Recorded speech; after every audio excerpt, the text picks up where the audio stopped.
Assalamualaikum warahmatullahi wabarakatuh.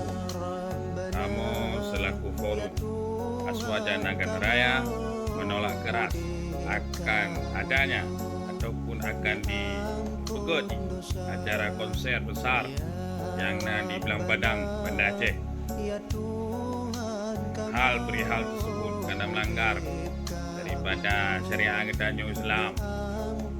Tapa-tapa ngene agaminan. Anjing kubunya.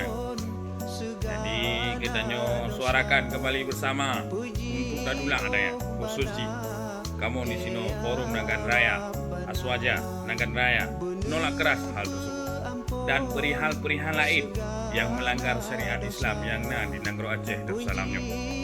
Ulam kita yang jinon dengan berduka dengan meninggalnya ulama karismatik Aceh. Tolong tapi kita sama-sama. Sekian dari kamu forum. Salam dari kamu forum Aswaja Nagan Raya. Assalamualaikum warahmatullahi wabarakatuh.